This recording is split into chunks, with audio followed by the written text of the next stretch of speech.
And who doesn't like a free modification, guys? When you can do something that drastically improves the drivability of your J series equipped vehicle, and it's free, you can do it with existing parts, which you guys know we are huge DIY. Our DIY customer base is our heart and soul, man. That's what we're here about. So that's why we wanted to show you this modification. You know, it's been around for decades, guys. It's not anything new. There's nothing new under the sun. But this is a free modification that you can either do with a brand new part like this, brand new slave, or you can do it with your existing slave cylinder. HalferLand videos.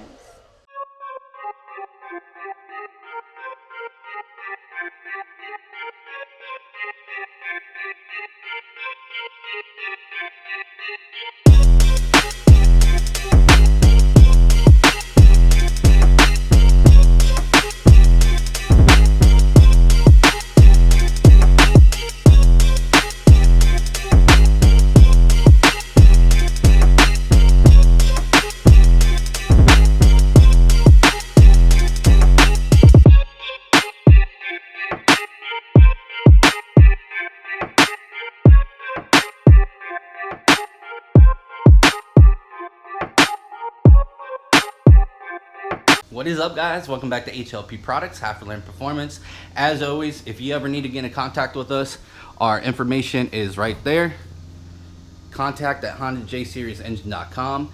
It's customer service, order information, engine quotes, cylinder head quotes, anything you guys can think of. We also offer a Patreon Q&A. So if you guys wanted like full advice for your entire build, obviously that's going to take a lot of time, and unfortunately, guys, time is money. So just a small donation, which actually everything from our Patreon, any donations goes towards our R&D, guys, and we have a shit ton of R&D. So anyways, you can catch us on Instagram or YouTube, obviously, because you're here. All are going to be HalferLand Performance. So now what you guys came here for, the video. We are going to review the clutch slave cylinder check valve delete. So within the slave cylinder, this is the hydraulic slave cylinder. This piston will push out against the throwout bearing. Basically, there's a throwout rod, and it will push out against it, which pushes onto the throwout bearing, which releases your clutch. So your pressure plate. It's hard to explain, but basically there's a hydraulic cylinder in here, and there's a check valve. Oh, sorry, on this side. There's a hydraulic cylinder in here, and there's a check valve. Basically, it's just a little plastic thing that regulates how much fluid can go in or out of the slave cylinder at once. And what that does, it slows the release of the clutch. So when, let's say you're going wide open, say you're going wide open throttle, guys, and you release the clutch, instead of releasing like that, it's going to release slower like that. And what that does, if you drive aggressively, as many of our customers do, that check valve slows the hydraulic, and it slows the engagement of the clutch, which is done for, like, it's a Honda, guys. We drive Hondas and Acuras. It's done for smoothness. So people that are new to like driving manual, it helps them slip the clutch and engage the clutch a little more smoothly. So what we are doing today is we're deleting that. We're gonna bypass that completely, delete it, gut it, get it the fuck out of here, because we want our clutch to engage fully. And I'm telling you guys, it's night and day difference for how the clutch engages. You will almost think that if you've been driving around like this with the check valve in there, you will think like, oh my god, my clutch is way more bitey and it's jerky. You'll have to adjust the way you actually drive and how you engage your clutch. So is it gonna like make your car 100 times faster? Absolutely not, guys. This is a drivability mod, just like our HLP billet short shifters, which shorten the throw of your shifting. It's a drivability mod. Same with our spherical shifter cable bushings. It tightens up the shifter cables. So once you have all of those, our short shifter, our spherical bearings, our bushings, shifter bushings, and then you do the check valve delete, guys, I'm telling you, you're gonna absolutely love driving your manual Honda or Acura J series vehicle again. So looking at things, guys, this is a very easy install. Like I said, it's completely free, if you want to do it to your existing slave cylinder that's on the car. Obviously, you're going to have to remove that off the car. If other people want to do a video on how to do that, good for them. Like I've said over the years, guys, just get a manual. Haynes, Helms, or Honda. Any of them will give you step-by-step instructions, torque specs, all that good shit on how to remove or install parts. So if you guys see me making a video, I'm not going to show you step by step by step by step by step. I mean, that if other people want to do that, they can, guys. But for the most part, it's easy to get off. Follow the instructions in your manual and you will be fine. But diving into things, guys, like I said, it's a free install if you want to do it to your existing slave cylinder, or as we have already done and what I suggest, buying a new slave cylinder and doing it to this. This way you have a backup. If anything ever happens to this one, you can use the old one as a backup. So as you see laid out in front of us, guys, it's a very straightforward procedure. You really only need basic hand tools. We got picks here. So 2 picks, you know, some type of pliers. I got needle nose out. Any type of like Dremel. This is just the Harbor Freight, guys. You can go to Harbor Freight and get them for like $20. A little cutoff wheel right there. All right. This is a straw, which you'll see comes into play later on. This is like a JB Weld epoxy. If you want to use JB Weld, you can. This is an additional step that technically doesn't need to be taken, but I highly suggest doing it because well, I'll go over it in a little bit, but the reason why is because I didn't do it to the old one, old slave cylinder that Bertha had, and it started leaking. So I highly suggest this. And then this is just a little Dremel pack. You can pick up one of these little Dremel packs, but it has the little cutoff wheels and everything. So those are the basic tools you need right there, guys. And this will be able to get you by for doing the check valve delete. All right, let's dive into it. So right here, that cap is what holds the fluid and the check valve in. If you can see, there's a little clip right there. You see how it ends here? The clip starts right there. So that clip goes all the way around. What you need to do is make a slight notch into this because there's no way to actually pry that clip out, that C-clip. So that's what we're doing. We're gonna make a little notch to pry that C-clip out, and then the cap will pop off. And we can go through this backside. I would have to remove this. We can go through this backside and go through the actual line area, the orifice. And this is where the straw comes in, and you push out the cap, or you can try to pull it, but it's usually never going to work out. Like, it gets really hard to pull it out. So I use a little cap. I spin it over like that. While pushing on it, I'll do a little prying to get that cap off. So this is where you want to be careful, guys. You don't want to cut too far into it. And I'm actually going to do this on video because I'm actually going to put in a vise just to hold it down a little better so I can get a more precise cut. All right. So if you guys look here, so the C clip ends about right there. The gap is somewhere around there. Let's see. I don't know if you can see it in there. You see the gap? The gap is right here. You want to avoid cutting into this orifice or the cylinder area. So I'm going to cut exactly where it's at. I'm going to put a little notch right there, just enough to get to that C-clip and pry it out. Alright guys, here's the notch. So you can see that black C-clip going around. Here's the notch. That's how far I cut it in. But really what I was going for is just to get that notch to the channel where that C-clip is sticking or riding in. So the C-clip channel, you just want to get down just enough to get to there. And now I'm going to use...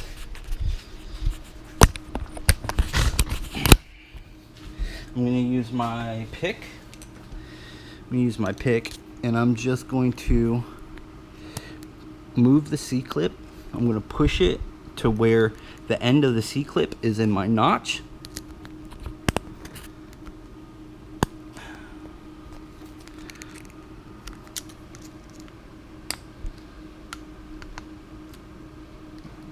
A little more. Alright, I don't know if you guys can see it, but you see how the C-clip is now past the little notch. Now I'm going to use the notch or the different pick to get up in the notch, in through there, under the C-clip, and pry it out. You want to make sure this damn thing does not go flying, because you will need to reinstall the C-clip. So I don't know if you can see it. I'm underneath the C-clip. Boom.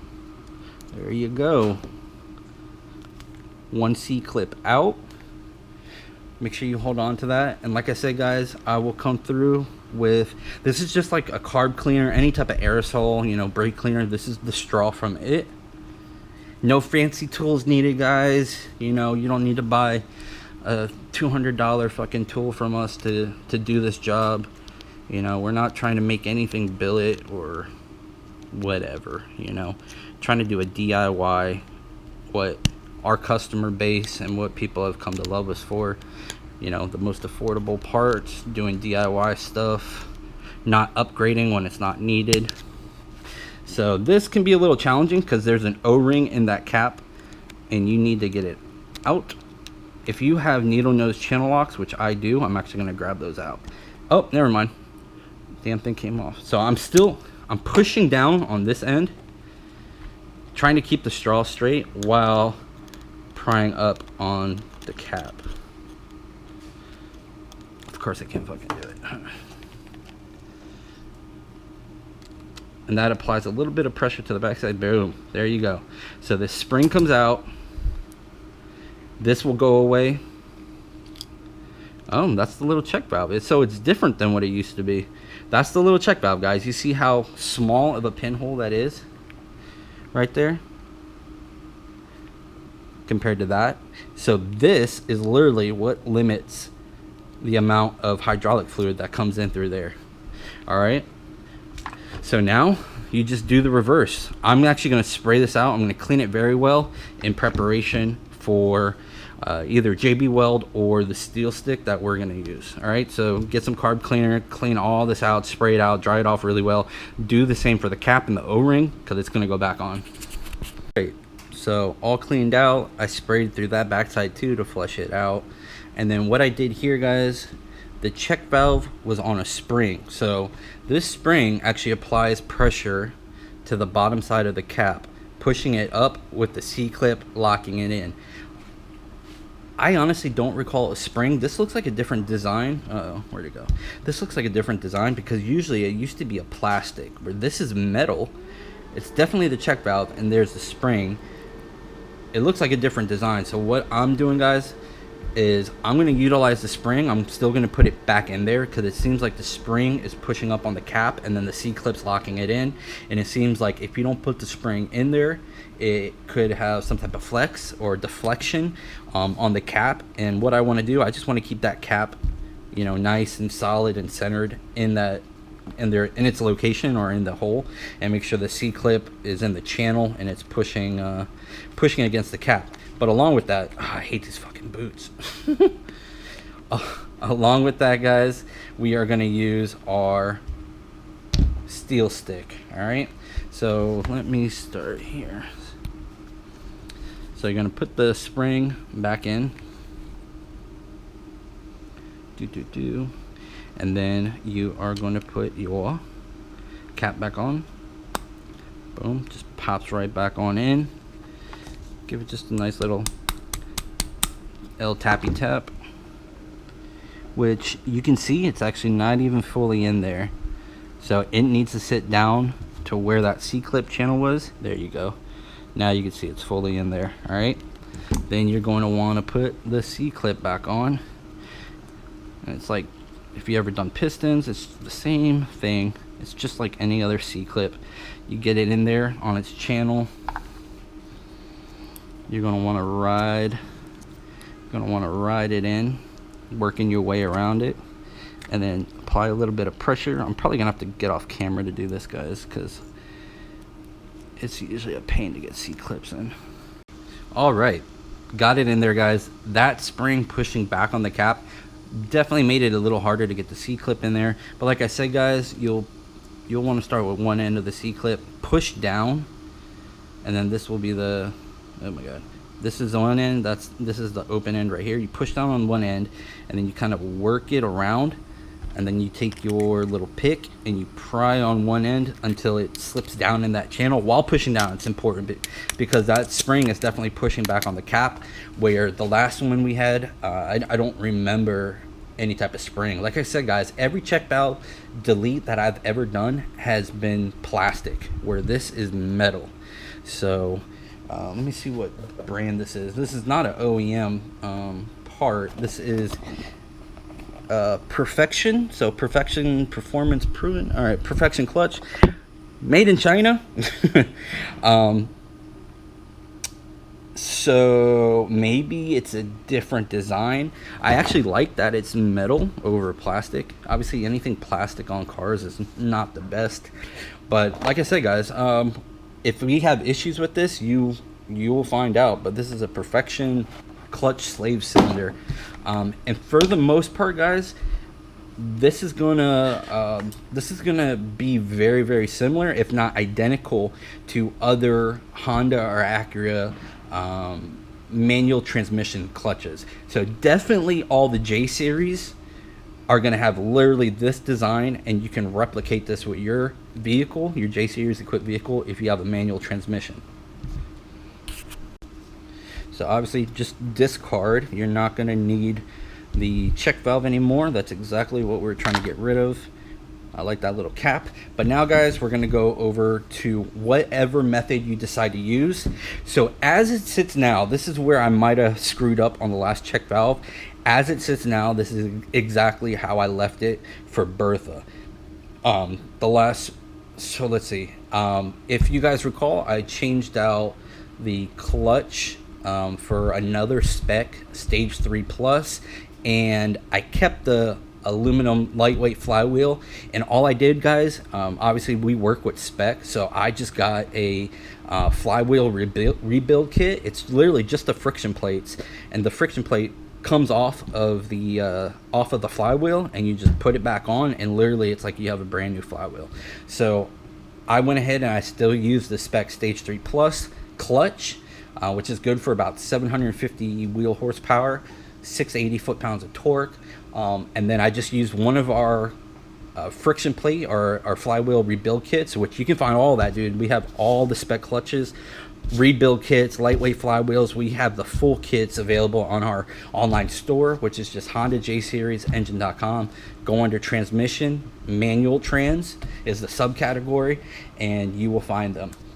That brings up a good point, guys. If you guys ever have trouble, finding parts, if you look up at the top left, there's a little 3 line, which is the categories. Click on that or hover over it, and it will bring up all the main categories. Engine blocks, 600 wheel horsepower builds, cylinder heads, intake components. Like, say you click on intake components, it's going to drop down. You're going to have port and polish, carbon fiber. They're all going to have subcategories. So go to the main category that you need, and then either hover over it or click on it, and it will bring down all the subcategories. Oils, clutches, flywheels, all that good stuff, guys. All right, it's just a little easier way to navigate our store. All right, so if you get one of these steel stick, so it's still a JB Weld product. It's very straightforward, guys. You are just gonna pull. Shit. All right, you're just gonna pull some out, and you're gonna make a cut. And really, you don't need a whole lot. I would say right there, maybe like a 1/4 inch, 1/4 to 1/2 inch worth. And then just follow the instructions. So what you need to do with this, you need to knead it. I think it's called kneading. Yeah, almost like dough. You're gonna have to mix it, because if you look in there, there's black in the center. You can't see it. There you go. Black in the center, which I believe is the hardening compound, and then the outside is actually the material that actually the JB Weld is made out of. So what you need to do, you need to knead it, and basically just fold it in on itself until it's fully mixed through, and that releases, or that combines the two components so that it will harden. All right, I'm going to go ahead and do that, and then I'll show you what to do. All right, once it's all kneaded up, it's going to be like that. Probably should have wore gloves, but it is what it is, guys. So just make sure it's all mixed up, and obviously as mentioned before, you're going to want to make sure that your slave cylinder is carb cleaned off and then wiped down, because you want the best seal and you want the most adhesion to it. So what I'm going to do, guys, I literally just want to make sure there's no air leak coming out of the cap, which I don't think there will be, not this go around, because like I said, that spring, I do not remember any spring or putting the spring back in on the last one, so that possibly could have caused the issue, because the spring wasn't pushing up on the cap and then the C-clip wasn't pushing or holding the thing down. So it might have been free floating in there a little bit, which might have been the issue. But just to be safe, I'm going to use the steel stick, and I am literally just going to take it and I'm going to push it down in there, guys. I want to get all the seal in there. Make sure it is not going to come out. And it's a helpful tip, guys, put a little bit of water on your fingers if you're doing this, and it will help keep it from sticking to your fingers, so you can actually mold it like clay. And you'll see what I'm talking about. See, just a little bit of water and it won't stick as much to your fingers. And you just want to work your way around it, pushing it in the cap, make sure it seals good. And you don't have to worry about too much of this. This is where it actually mounts to the car, right here, these two holes. And then this piston, you're gonna have the throw out bearing. I think it's a lever. I don't know what they call it, but anyways, you just want to make sure you don't put anything here where it mounts, and that's pretty much it. You pretty much have a free flow of where you want to put the shit outside of that. So I'm gonna move some of that material back this way. See how I'm molding it and like kind of tapering it to the part.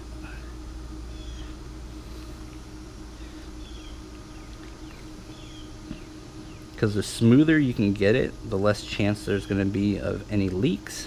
And I can already feel it hardening, guys. Like, it's already starting to get hard.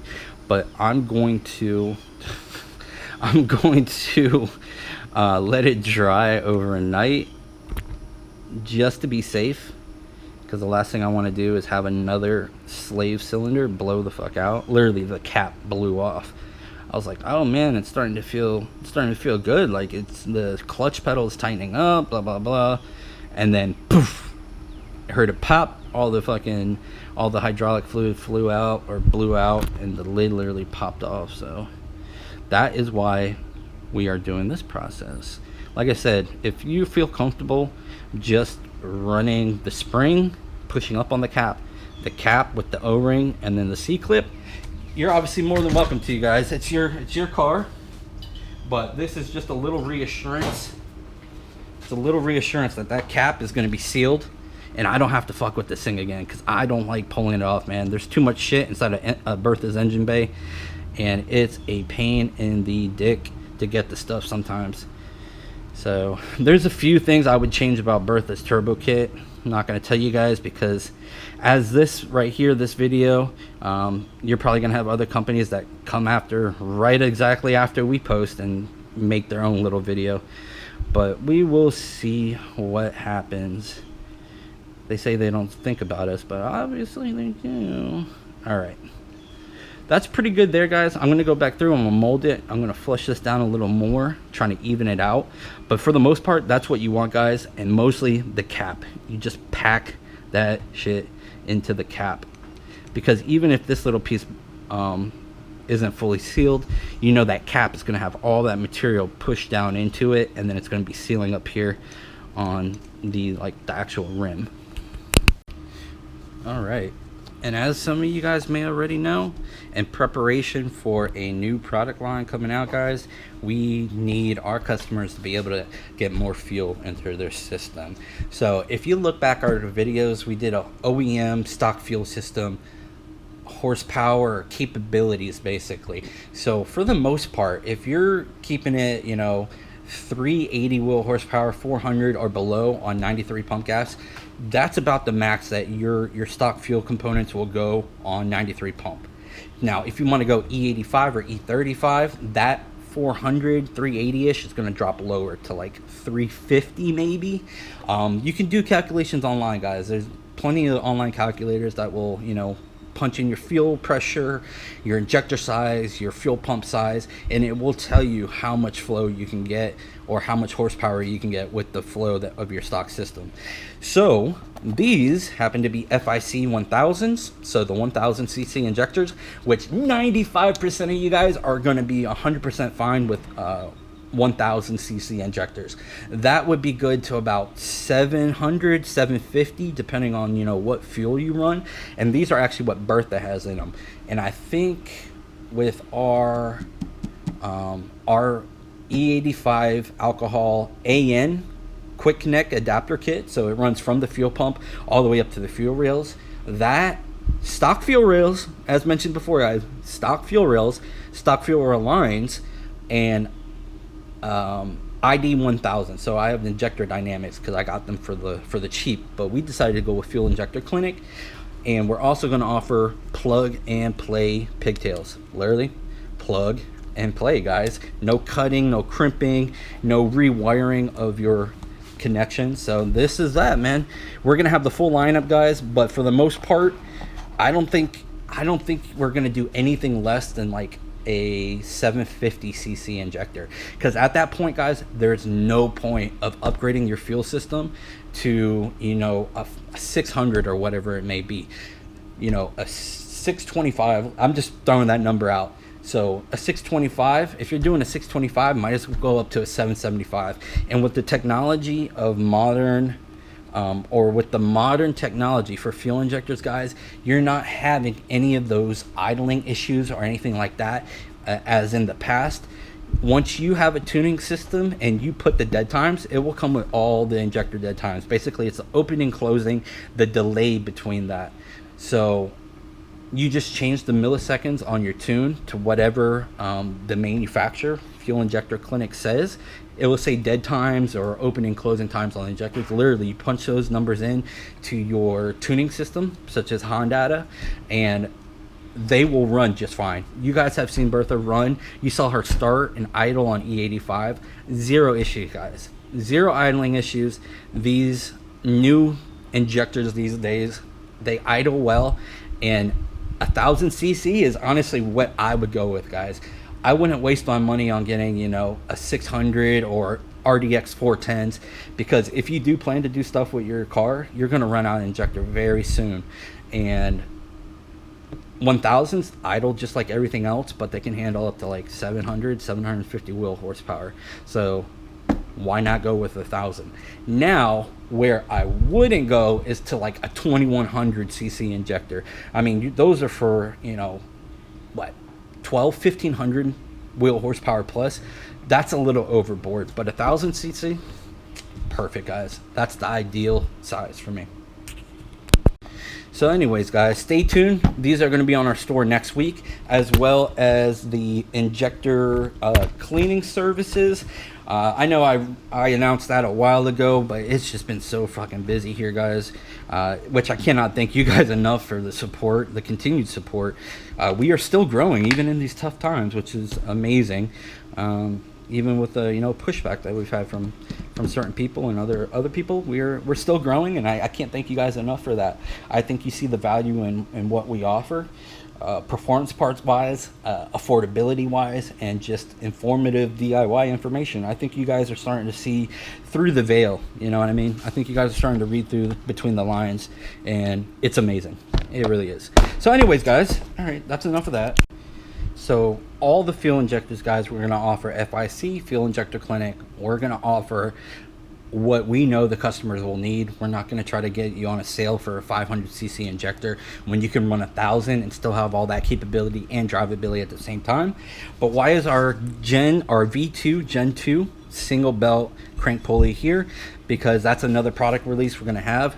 Production has started, guys, but we are making a Gen 1 dual accessory belt lightweight crank pulley.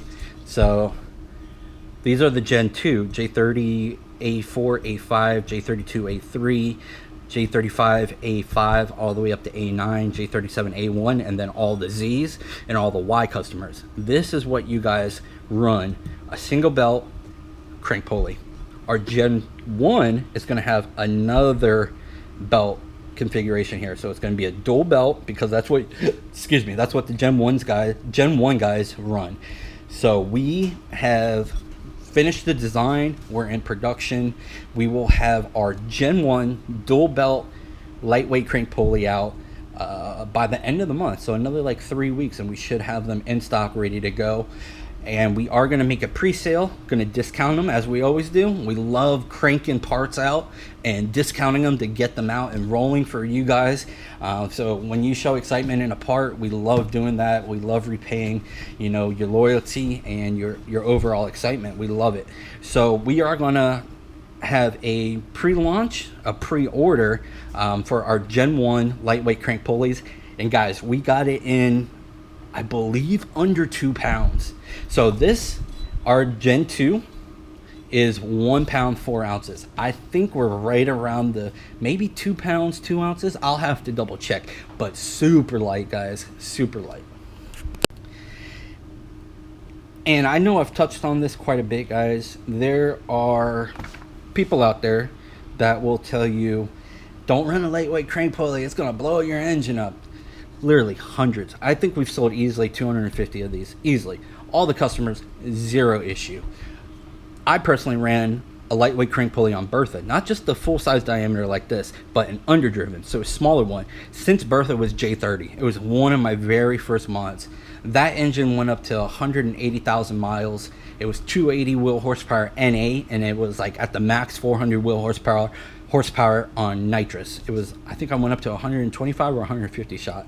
So that engine, zero issues, over 180,000 miles, all running lightweight crank pulley. Then I went lightweight flywheel at the same time, and oh my god, don't go fucking lightweight flywheel and lightweight crank pulley. It's gonna blow your engine. The harmonics are gonna vibrate all over the world and you're gonna die. It's just gonna explode. Okay, sure guys, sure. So what you guys have to keep in mind, the J series is internally balanced off the crank from the factory. So if you look at a crankshaft, it's going to have little drill holes on the counterweights. That's from balancing from the factory, guys. Now there are other engines out there like an LS that literally use the crank pulley as a harmonic balancer. All right, and that's technically what the term is for our OEM crank pulley. It's called a harmonic balancer, and it has, if you look at ours, guys, I mean, the strip of rubber is like that, absolutely tiny, and that's there just to get a little bit of harmonics out for drivability for the daily drivers. As I said with the check valve delete, it's more of a drivability aspect of things, because our engines are internally balanced, and unless you're revving these engines out to 8,000 RPMs, which very few people are, or you're making 800 wheel horsepower and up, you are not going to have an issue with a lightweight crank pulley and a lightweight flywheel. Every single setup we've had have been with both. So the J30 A4 or A5, 280 wheel horsepower, 400 wheel horsepower on nitrous, J32 A3 cammed NA, made 320. Then we went J32 A3 turbo, pushed that up to 650 wheel horsepower, then ended up hurting that because it was a completely stock engine outside of our cams and springs, I think. So cam springs, basically it was a stock bottom end, and we were pushing it to see how much it would make. And you can easily go back in the videos and validate that, guys. I said it. We're gonna push this OEM J32 A3 and find what the capabilities are, the limits, and it's something that a lot of companies don't do anymore, man. They literally will try to upsell you on performance, billet, anything, any type of upgrade when you don't need it, guys. You know, valves, valve springs, retainers. I've said it for years, guys, for years, that you can use upgraded springs and stock retainers if you're not ricing the shit out of it and hitting the limiter constantly. And lo and behold, you know, other people started reiterating exactly what we said. But before that, of course, they were calling me an idiot. They were saying we're knockoffs, we're all that shit. So take everything with a grain of salt, because I guarantee you, the same people that say you can't run a lightweight crank pulley or a lightweight flywheel because it's going to fuck up the harmonics, I guarantee you they offer or will offer something similar, some type of damper. I guarantee you guys, Mark my words, they're going to offer some type of damper because they want to get their part out there. So you don't have to buy our pulley, guys. Go ahead and buy any other pulley. It doesn't matter. But I'm telling you, 250 plus customers running these for over 6 years. Thousands and thousands of guys are running lightweight crank pulleys for 2 decades. I have yet to see an engine blow up because of the lightweight crank pulley and the harmonics fucking it up. I've never seen a crank snap from the harmonics. And that is what a harmonic balancer is for. This is a solid lightweight crank pulley, and I've never seen it. They may be out there, guys, but if you find a J-Series crankshaft breaking because of lightweight crank pulley, please send it our way. Contact at HondaJSeriesEngine.com, you know? And don't just send some random ass link, guys. Like, it needs to have validating shit where they're like, I installed a crank pulley and my fucking engine blew up. The crank snapped in half and ripped all the main caps out and blah, blah, blah. All right? So like I said, guys, I guarantee you, anybody that is saying, oh, don't run that, you can't run that, I guarantee you they're offering either some type of competitive or competitor type of harmonic balancer, or they will. So there's a method to everyone's madness, guys, and you just got to read between the lines. All right, so she is all smoothed out. It's already starting to get hard. It's stiffening up here, it's solidifying, drying, but you can see how I kind of gradually formed it down around, making sure that it has a good seal everywhere. And then I avoided going anywhere on this because this is where it mounts to the car, like that. And if you do, guys, this is grindable, so once it hardens you can just grind it because it's going to be essentially a metal.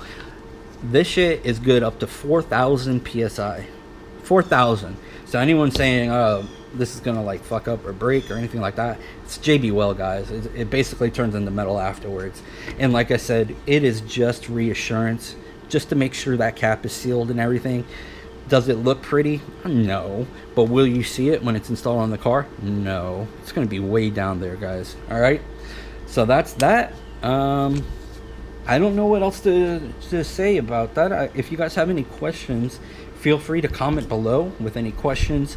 And as always, if you have any questions on our parts, our online store, you know, your build or anything like that, please reach out to us. Email us contact at HondaJSeriesEngine.com, and our online store, main website, blog is HondaJSeriesEngine.com. All right, guys, peace.